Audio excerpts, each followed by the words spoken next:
Hello, everybody. This is Coach Tara here from Munisburg Falls, Vermont, and I'm waiting for my lunch to cool down, which it shouldn't take too long because it's 60 degrees out. No, it's really 72, but it's pretty chilly here. I want you to, when you come in, go ahead and tell me where you're calling in from, and I'm gonna give you some advice today, some business advice. And I was just watching Ray Higdon's latest video on his blog, and he was talking about what to do when your company's launching in a new country, when your current company affiliation is expanding its market and to a place that will help you grow your team. And I really, I posted a video about this probably a couple months ago, and I wanted to give you three specific reasons about why using your company name in your social media posts is stopping you from having success. And you might not like them all, but don't worry, there's hope, because I used to be that person and I'm not anymore. And my life has changed. My business has changed. My bank account has changed. My opportunities have changed. My ability to help people has changed, and all of it for the better. So the number one reason out of three, none of them are more important than the other, but they might be. I don't know. The first thing that comes to mind when I see people posting their company name or using company images and talking all the time about business opportunities on their social media is, I think, amateur. That'd be the last person I'd want to join, even if I was interested in what they have to offer. And that's what people are thinking.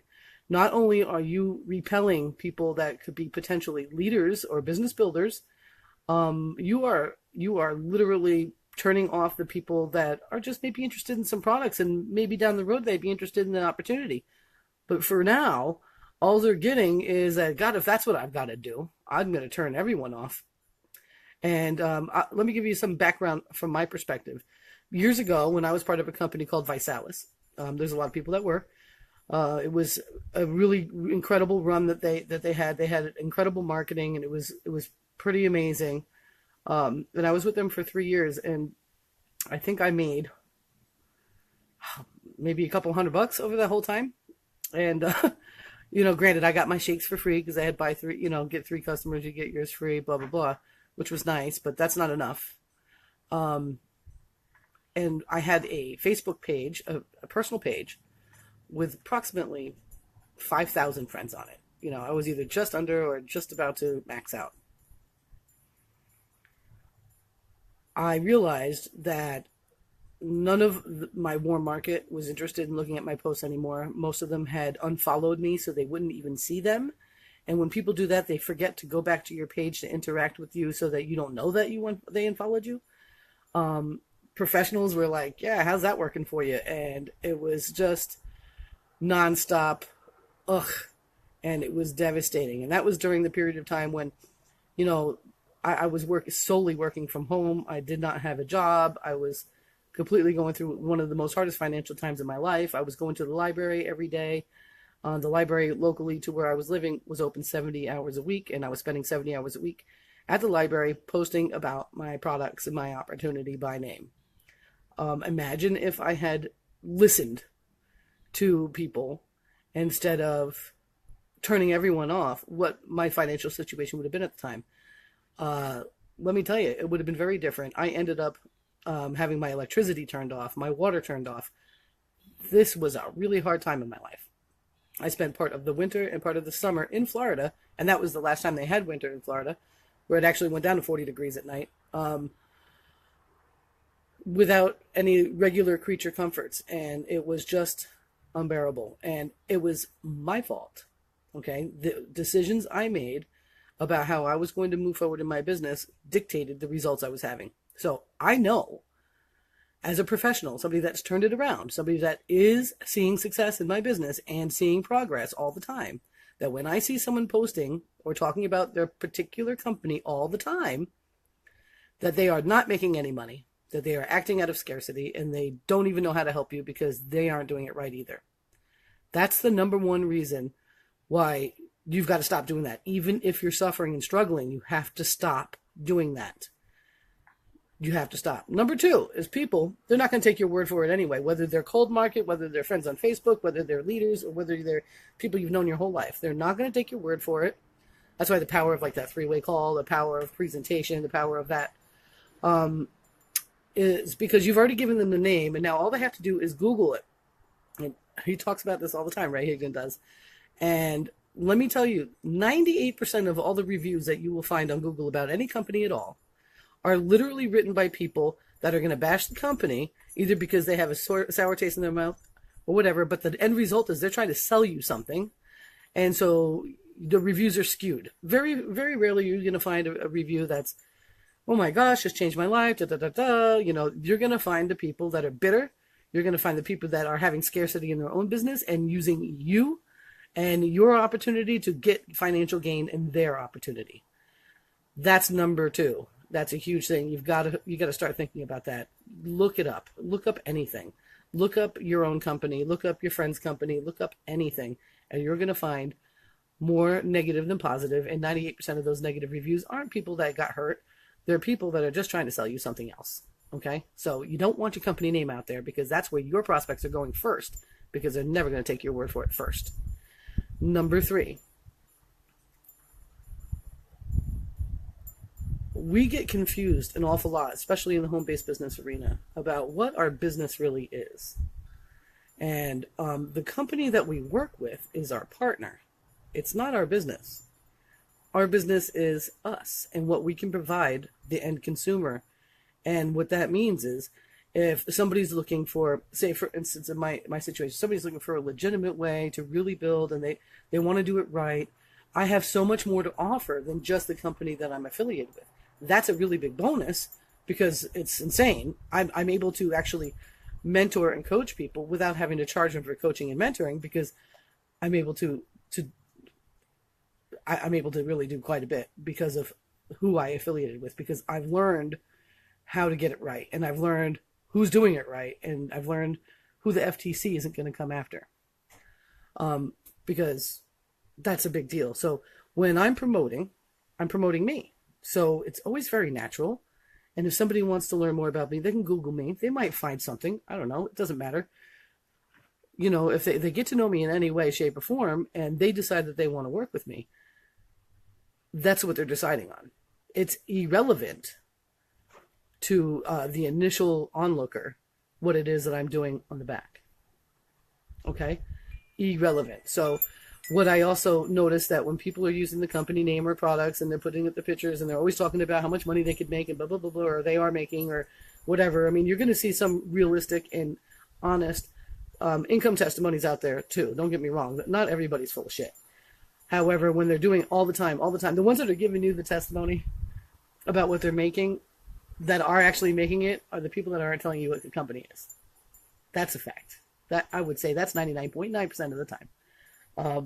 That's a huge deal.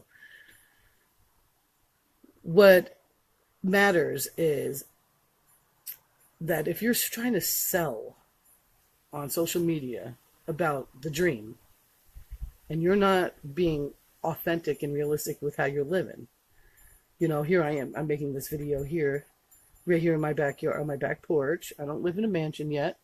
You know, I will. I'm not worried about it. I'm no longer worried about it.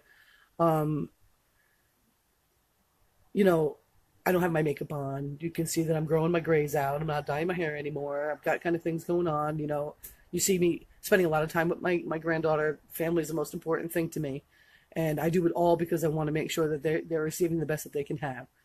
You know, if all I'm doing is pretending that I'm living large and going up to having my daughter drive me around in her car because I don't have one, to mansions or big farms or something like that in Vermont and having pictures taken, you know, pretending like it's mine and not disclosing that, in fact, it's not. That's what's happening a lot out there, too, with the lifestyle posts. So your lifestyle posting, your curiosity posting should be realistic and about you and about the benefits and opportunity that you offer. Everybody has something to offer. You might turn around, you could try to compare me to Ray Higdon or Lisa Torres, and Ray Higdon and Lisa Torres are currently building their dream homes. And they do little lives and they go and they show you what's going on, and it's awesome. That's real. And the only reason why it's working is because it's real. I could walk up to a construction site anywhere and pretend it's mine, and that would be wrong. So when you're leading with your company and you're leading with your opportunity and you're leading with products names and you're being very specific and people can research, what you're saying is that you aren't confident enough in your own reality to let people know that you're really there to help them. So in other words, even though when I was going through that hard time back when I was with Visalis, that it wouldn't have probably done me very good if I was always talking about how my lights were turned off. As a matter of fact, I never mentioned it until at least a year after it was over. I was like, I had post-traumatic stress syndrome from it. But it probably wouldn't have been very good, but I could have let into, that I'm willing to do whatever it takes for my family, and I'm willing to do whatever it takes for you, that I'm going to this library every day because I don't have internet at my house. And I'm here to work with you. I'm available 70 hours a week. You can't get many people available 70 hours a week. That, my friends, would have been much more beneficial to me. I was living in a beautiful place. I was going to a gorgeous library. They had, just absolutely beautiful, Tarpon Springs, Florida.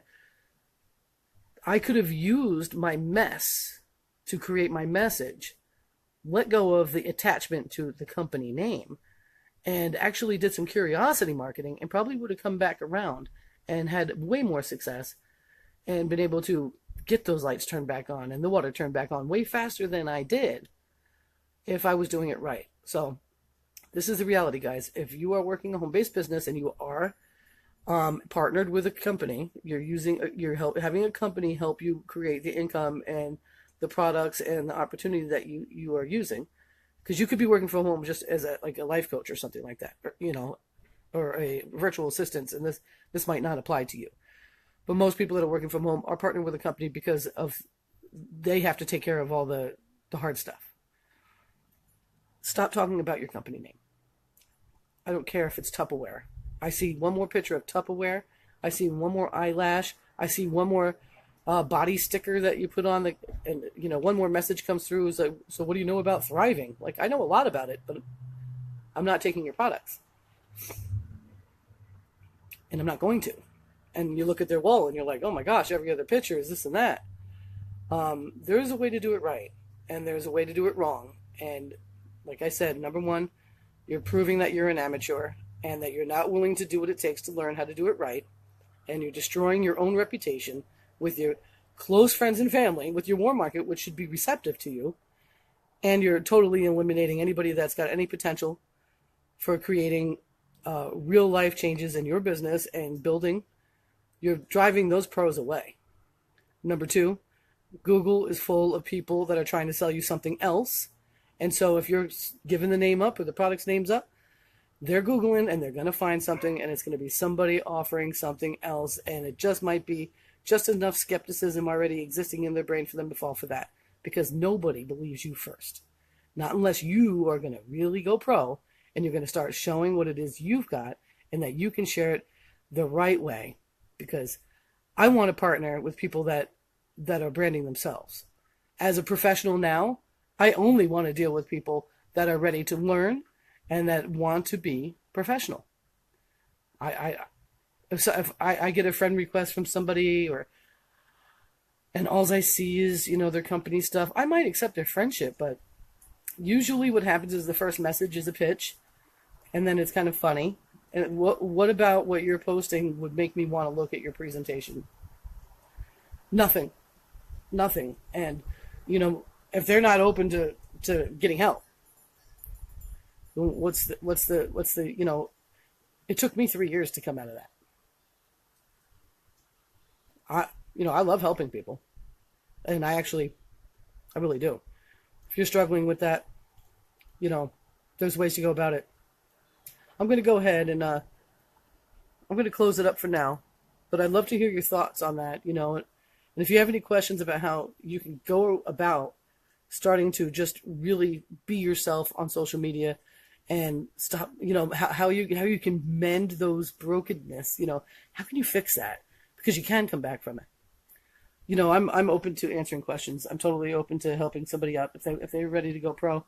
and they want to learn how to do that, I'm here for you. So with that being said, hey, Alana, I know Alana knows this story, right? I mean, everybody that I know that is having any success right now were in that position at one point. We did it wrong, and that's how we learned. And if you're watching this and you don't like hearing it, and you're like, well, what do you mean? I should be proud of my company, and it's working for me, and you're lying to yourself. It's not working for you. You are not making money, and if you are, it's not significant enough to convince me that it's helping you become successful. It means that I don't even trust your income claims. It means I don't even trust anything else, because it can't be all about that, you know? Like yesterday, I was talking about, like, you know, if you worked at a place, at a job, and you went to another job with the...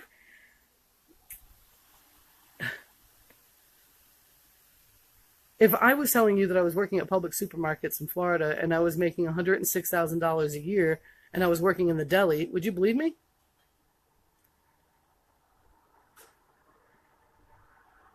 And why would I be talking about working at Publix in such a way? Wouldn't I be telling people, you know, if you really want to, if you like food service, or if you like customer service, if you like, you know, working with people, maybe you want to go check out Publix. They have, you know, profit sharing.